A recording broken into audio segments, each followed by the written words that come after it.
This is the empowerment of enlightenment, is you gain full control over your mind and your body, and you have no limitations.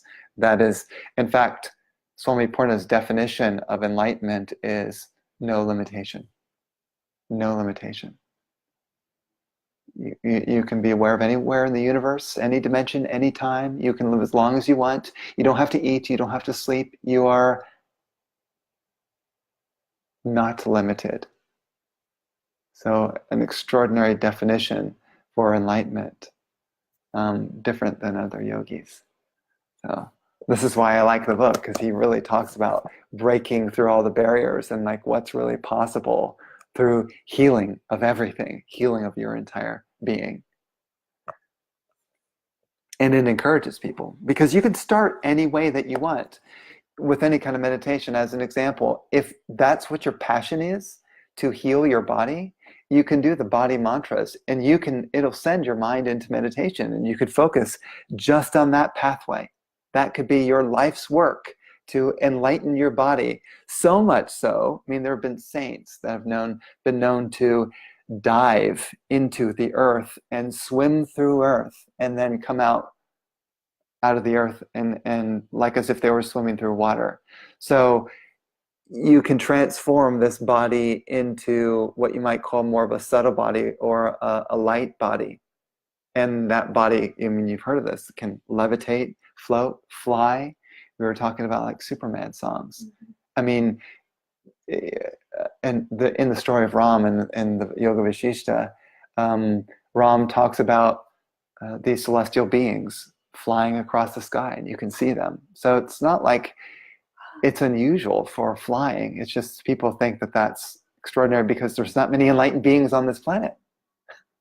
There's not many that you see who have achieved those high states, because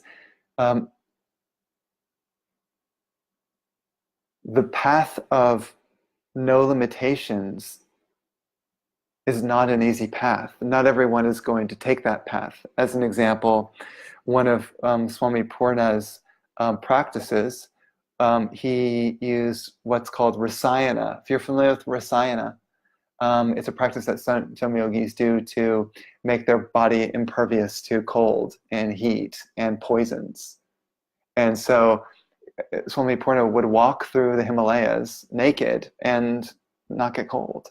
He would walk through the Sahara Desert. He's walked on every continent, by the way, including Antarctica, and walked naked and unaffected by either temperature, Sahara Desert or Antarctica.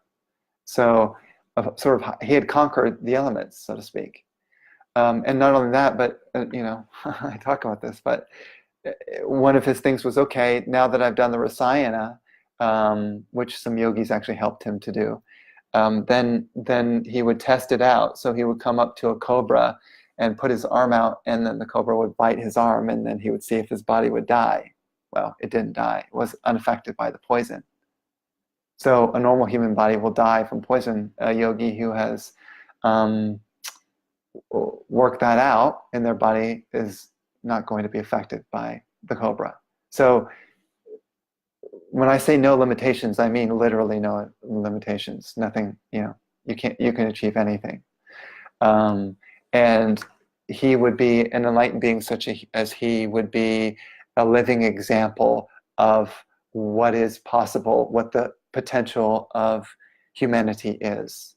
Because humanity can rise from just human to divine consciousness. So then you may see a human body there that may appear like a human body, but it is not. It is not. It is not human. It is far beyond human, yet it seems to take on a costume in order to, what do you think? Communicate with a normal human. If it was communicating from a cosmic point of view and without a body, how can you get that? How a human has to have something that they can relate to. They can't relate to divine. There has to be a connection point. So the divine says, okay, well, people want help. Let's incarnate into a body to assist, to give humans a contact point. which is why there have been great yogis over time incarnating on earth to assist people in raising their level of consciousness to free them from the suffering of this world, right, of their own mind. So then you have beings like Christ and Buddha, Krishna and Ram, Muhammad, great beings that are in tune with the cosmos. And they're here to teach you how to become like them. It's very simple. And they don't come to say, well, I'm higher than you and you have to follow me and I'm the best. I mean, it's not like that. It's like Jesus Christ said, you can be like me and greater. So then what's stopping you? Except that it actually takes some effort to overcome your limitations. You have to actually work at it. You can't just say, well, great, yeah, I'll sit back and lie in bed and I'll just kind of watch and flip through TV and one day I'll be enlightened. It doesn't work like that. You actually have to want it.